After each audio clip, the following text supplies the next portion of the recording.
Salut mec, j'espère que vous allez bien. Moi perso ça va nickel les frérots, toujours confinés forcément. Il fait beau ici en Gironde et ça c'est plutôt primordial pour le moral. Abonne-toi si t'es pas abonné, laisse-moi un petit commentaire et on va discuter des matchs aujourd'hui. Pour le 16, on va jouer un match. Premièrement, je voudrais d'abord faire un petit big up à mon poteau Nordine avec qui j'ai conversé longuement hier soir. Et on s'est aperçu de beaucoup de choses, et notamment sur les matchs qui ont précédé, et surtout sur la manière de miser, etc. Même pas la manière de miser, mais de visu extérieur, un point visu extérieur sur les matchs de Biélorussie qui sont extrêmement chelous. On a bien vu pas mal de choses qui coïncident pas dans le football, les mecs. Petit exemple hier, Slavia, on a juste remboursé 6 nuls. Bon, moi j'avais mis sur rembourser 6 nuls. Le over 1,5 n'est pas passé, 0-0. Comment tu peux expliquer que Salvia joue à 11, équipe plus expérimentée, joue contre un promu qui jouait à 10 et n'arrive pas à gagner le match? Tout simplement de l'incohérence totale. Donc, petit complot, comment ça se passe? On va y remédier de suite, les frérots, en analysant le match du 16 qui, euh, qui se joue contre Énergique BGU à domicile contre Goro Déjà. Goro Déjà, l'année dernière, a fini 6 ou 7e au classement. Et quand tu regardes aujourd'hui, le classement est incohérent, encore une fois. Tu as Énergétique BGU, on va les appeler les BGU, qui finissent 13e du classement l'année dernière. Et aujourd'hui, ils sont classés 3e ou même deuxième du classement. Donc là, tu as une incohérence qui est totale. On voit effectivement que même Bat Borisov, là, qui a perdu 3 matchs d'affilée et du jour au lendemain se déplace à l'extérieur et claque 3-0. Incohérence, hasard ou manigance? Ça, c'est quand même assez spectaculaire, quand même, le remontada de cette équipe-là. Bref, pour en revenir aujourd'hui, et que l'année dernière, donc on va dire BGU finit 13e ou 12e du classement. Donc déjà, grosse désillusion. 12e du classement, voilà. Et on a Gorodeja qui termine 7e. Donc déjà, c'est un point qu'il faut éclaircir au max. Ensuite, il y a la différence de cote.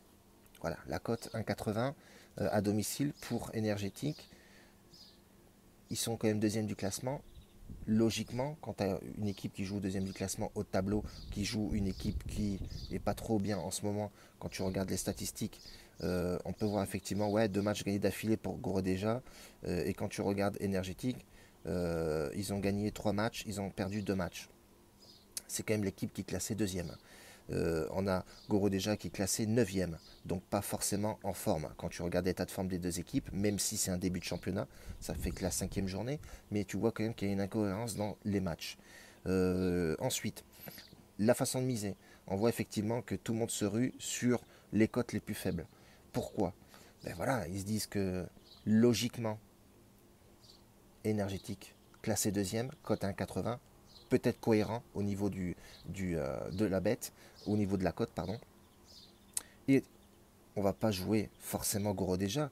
Cote à 4,60, impossible qu'elle passe. Équipe qui joue à l'extérieur, c'est dégueulasse. On va pas jouer cette cote, elle est trop dangereuse. Pourquoi il nous offrirait une cote à 4,60?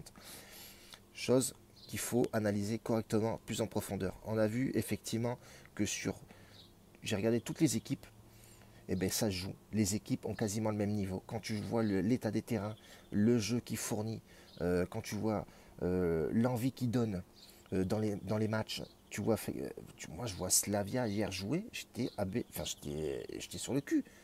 Comment tu peux ne pas presser au max? Ils jouent à 10 les mecs. C'est des promus. Ils n'ont pas l'habitude du haut niveau, enfin surtout de la première Liga biélorusse. Donc voilà, ils doivent jouer quand même avec un petit stress en plus. En plus, ils jouent à 10. Mais ben non, c'est eux qui poussaient, c'est eux qui pressaient au max. Ils ont même failli marquer des buts. Madame, allô, quoi, tu joues à 10. Les mecs sont à domicile, c'est là que tu dois taper dedans, quoi. Slavia aurait dû gagner 2-0 ce match-là. Surtout qu'il restait une demi-heure de jeu quand il a eu son carton rouge. Donc du coup, là, voilà, l'incohérence, elle est là aussi. Donc ça a arraché quand même une cote à 3 et quelques ou à 4, match nul. Donc voilà, là, il y a une incohérence, il y a un délire. Et on voit effectivement que ces équipes-là, quand tu regardes le niveau de jeu, j'en parle avec Nordine encore une fois, eh ben, ils ont quasiment tous le même niveau de jeu, à part les grosses écuries. Voilà, Bat, on a bien vu que Bat, extraordinaire à l'extérieur. Ça jouait comme en Europa League, frérot. Claquer des buts en tout va, quoi. 3 buts en je sais pas combien de temps. D'où t'as vu ça, toi? Équipe à l'extérieur? Faut arrêter de délirer. Ils ont perdu 3 matchs d'affilée. Comment c'est possible? Bref, en tout cas, sur ce match-là, moi, ce que j'ai vu, effectivement, on a une équipe de Gorodeja qui est, on va dire, une petite bête noire énergétique. Quand tu regardes les 5 derniers matchs, les 5 dernières confrontations, eh ben, Gorodeja a quand même titillé pas mal cette équipe de BGU. Donc voilà, déjà c'est un point de vue. Deuxièmement, on voit effectivement que Gorodeja c'est une équipe assez défensive qui prend pas beaucoup de buts. On voit effectivement sur les 5 derniers matchs, Gorodeja ils ont pris, on va dire, ils ont pris un seul but en 5 matchs, ce qui est plutôt pas mal. C'est en déplacement certes, mais bon, je regarde plus ça maintenant aujourd'hui. Donc moi ce que je vais faire, c'est qu'on va dispatcher, alors restez bien jusqu'à la fin de la vidéo, je vais vous faire des montages, je vais vous faire 4 tickets, avec 4 tickets avec des différentes banquerolles. On va partir sur 20 balles, on va partir sur 20, on va partir sur 50 euros, on va partir sur 100 euros de mise. Et on va jouer la double chance, qui va être basée forcément sur Gorodeja, l'équipe qui joue à l'extérieur, contre BGU. Donc on va miser, on va dispatcher 20 euros sur Gorodeja vainqueur et sur le match nul. Donc Gorodeja vainqueur c'est 4,60 la cote et le match nul est à 3,52. Donc on va dispatcher 20 balles sur victoire de Gorodeja et le match nul. Donc ça nous fait quand même une cote à 3,52 et à 4,60.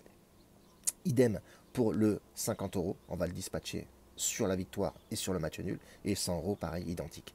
Et vous verrez que même si Gorodeja ne gagne pas, mais fait match nul, on aura du bénéfice.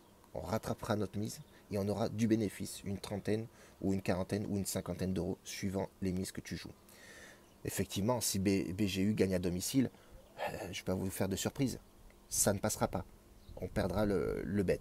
On a 2 chances sur 3 de faire passer le pronostic. Ça va être des pronostics assez dangereux, assez crash test, mais voilà, dans les paris sportifs, encore une fois, il faut jouer avec des risques. Si tu joues pas avec des risques, tu gagnes pas d'oseille. Et effectivement, je commence à changer un peu de fusil d'épaule et je vois effectivement que cette manière-là est bien mieux que jouer des cotes à 1,40, 1,30, etc. Voilà, on est là pour gagner de l'oseille et tant qu'à faire, prendre des risques. Donc on partira désormais aujourd'hui sur ce système-là en double chance et en misant et en dispatchant avec le calculatore, dispatcher sur la victoire à l'extérieur et le match nul ou inverse à domicile ou le nul en double chance. Et je pense que c'est la meilleure manière et c'est la meilleure façon de jouer pour moi aujourd'hui, surtout dans ce championnat biélorusse. Et je pense que je vais rééditer la chose sur les autres championnats européens quand ça reprendra mi-juillet, Inch'Allah. Donc voilà, on reste là-dessus, les frérots. En tout cas, une grosse bise à tous, grosse force, attention à la famille. Mettez un masque et des gants quand vous sortez, les frérots. On vous le répète, déjà assez, mais il faut le dire. On est comme ça ensemble, les gars. La bise. Ciao.